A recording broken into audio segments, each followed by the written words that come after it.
Welcome back to another Sunday Stitches. My name is Lauren. I am the fiber artist and quilter behind Garden Girl Studio. And today I'm going to be sharing with you all of my favorite supplies to get started with hand embroidery. If you've ever thought about hand embroidering or working on a hand embroidery project, there are a lot of supplies and tools out there. And I know it can totally feel overwhelming, but the good news is it can be really easy to get started. I'm going to share with you all of the essentials that you need to get started hand stitching, and a few of my favorite products that aren't essential but help so much. So let's go ahead and dive right in.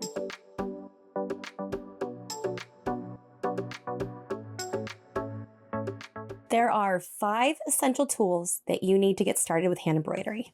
The first is a piece of fabric. You need something to stitch on. You're gonna need a base for your stitches to go on. I like to use simple quilting cotton. You can use muslin. You can use linen. You don't want it to be too thick. The thicker it is, the harder it is gonna be to stitch through. Can you do it? Yes, you can. Can you hand embroider a denim jacket? Absolutely. It's just gonna be a little bit more tedious and a little bit harder to get through the material. As an alternative, you can also stitch on felt, and you can even stitch on knits. Just be careful and make sure that the weave is tight enough that your stitches aren't going to fall through if you decide to stitch on a knit surface. The second essential tool that you're going to need for hand embroidery is an embroidery needle. I prefer these DMC size 5 needles. They are great. They have a nice big eye so that the floss will fit through the eye of the needle pretty easily. They are a little bit big, so if you want a smaller needle size, you could go with a 7 or a 9, depending on how fine of a work or project that you're going to be working on. The next essential tool that you're going to need for your project is DMC floss. We love our DMC floss. You could use any kind of embroidery floss you like. The benefit of using DMC is that it is color fast. It very rarely bleeds onto your project. So if you're working on clothing or a project that you don't want the color of the floss to bleed onto, it is very unlikely that this floss color is going to bleed. You can always throw in a color catcher into the wash if you're worried about washing your project. For the most part, my stuff goes into a hoop and it doesn't always get washed, so it's okay. But if you're worried about color fastness, DMC is great. It's also fade resistant, so that if you're hanging your artwork on a wall, then you don't have to worry about the sunlight quite so much fading your work quickly. So it helps keep your work durable and just good value, because I know it takes a long time to stitch and it can be a fun project, so I want to keep it as good as possible. If you like working with DMC floss, I have a number of bundles that I've curated on my website to give you fun colors that you can work on with your projects. That way you can pick a pack, get started, see what you like. I will link those in the description below. You can also use other types of string. I also like using pearl cotton. My favorite is Valdani. Pearl cotton is just another type of string that you can use with hand embroidery. The next essential tool that you're going to need for your project is an embroidery hoop. Now, does the hoop need to be this big? No, of course not. Hoops come in all different sizes depending on what project you're working on. So you can go ahead and choose a hoop that's going to fit best for your project. They are made with different wood types, different sizes, and different diameters. This one right here is a 9-inch hoop, and that means that it is 9 inches across. So depending on the size of your project, you're gonna wanna choose a hoop that's either the size of your project or slightly bigger than your project so that you have enough room to stitch. And lastly, you are going to need a pair of scissors for your project that you can cut your thread as you stitch. I personally like having a small pair of scissors. What's great about this particular style is what's nice about this pair of scissors is it actually collapses in. So it's safe for me to put into a work bag without me worrying about puncturing anything. I love this style. Again, I will link these tools in the description below. I will find something similar to this style if you like this as well. These are the essentials. So we need a hoop, fabric, needle, floss, and scissors. That's it. That is all you need to get started with hand embroidery. It is that simple. But there are some really cool tools that can help take your embroidery to the next level and make your stitching life just a little bit easier. My first and foremost favorite is a Frixion pen. Now, Frixion pens are great because they're actually heat erasable. Sometimes they'll leave little ghost lines behind. It's possible, but for the most part, I've had very good luck with them. I love this because I can actually draw onto a project like this one, and when I'm all done, I can use my Cricut mini press to heat erase all the extra line work in case I didn't stitch quite on the lines. It makes casual stitching so easy. You don't have to be perfect because you're not going to see the lines when you're all done.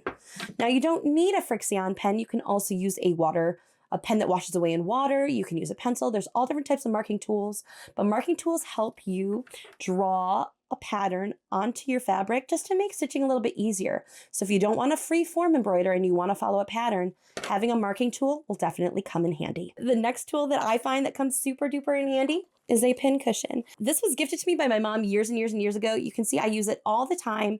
This is great for making sure that your needles don't get lost, they don't fall on the floor, and to keep everyone safe. I love having a pin cushion. You can also use a needle minder. A needle minder will attach directly onto the hoop of your project to help keep your needle nearby as you're working so that you don't lose it, so you don't have the risk of stepping on it, losing it in the couch, and all of those things that we just don't want when we're working with our needle and thread. The next thing you're going to want to consider getting is a pattern. Now, there are all different types of embroidery patterns out there. Some you can print out, you can digitally download them, you can print them out, and then you can trace them. This particular pattern is from my temperature stitch along. I will have this linked in the description below, so if you want to join me for our temperature stitch along, month by month, we're going to be filling in this tree. I will link that below. Or sometimes patterns come in kits, so you can actually order an embroidery kit. This particular kit is one of my Garden Girl kits. I designed the fabric. What's super cool about this, it's great for beginners because the fabric is pre-printed. Then you just embellish it. So you don't have to worry about filling in the entire project. You're already going to have color on the fabric. So all you have to do is just fill in spaces that you like within the project. I have a number of panel kits. I call these fabric panels because the fabric is pre-printed.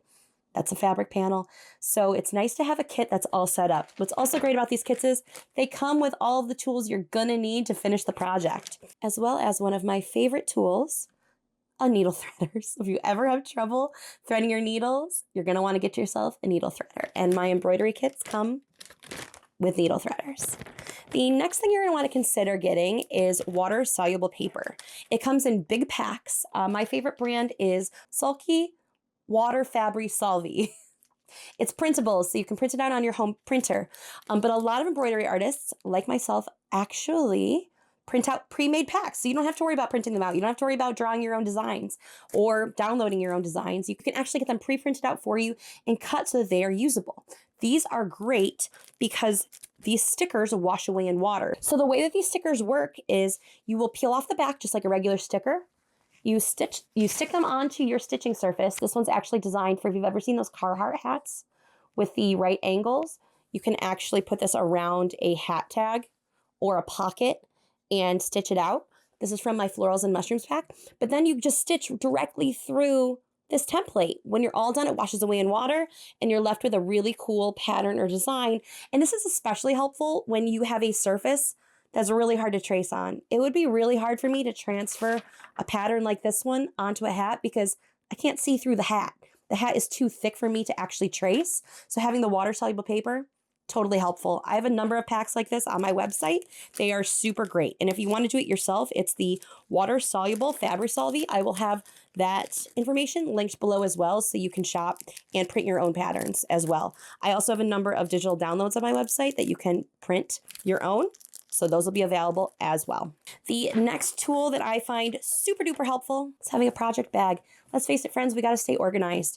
I have a mess on my hands. I have stuff everywhere right now and I need to keep organized. If you know me, you know I'm a messy worker, but having a project bag really helps me keep all of my floss together, all of my project supplies in one place. I have a number of these pouches on my website. They are washable. They are great for storing your art supplies, your sewing supplies, your makeup, cosmetics, travel bag, and more. I have them in a couple sizes. I have a cat pattern. I design all the fabrics. So I have my cat patterns available in the smaller size. Otherwise, I have a few of these larger ones. I'm going to be getting more up soon, but having a project bag, so helpful. The next thing that I think is very, very helpful in terms of staying organized is having a case. These cases are great because when you open them up, they're going to have multiple compartments that you can use, and they'll have extra dividers so that you can create a style that is going and size organizer that is going to work for you. We love that. These are perfect for once you put your DMC floss on spools, which makes life easier. They fit into the organizer and then you stay organized. Love this. I use mine all the time.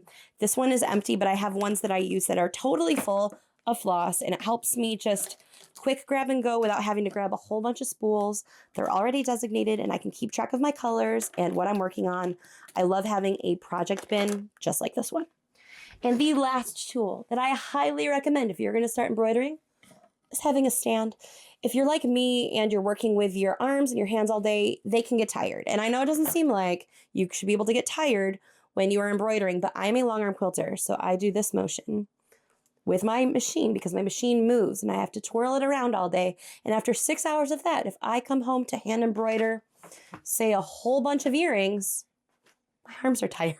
So it's nice to have a stand that can hold your embroidery hoop. I use this all the time with my temperature stitch along project if you want to see it in action, but I highly, highly recommend it. Again, I will link all of these tools in the description below.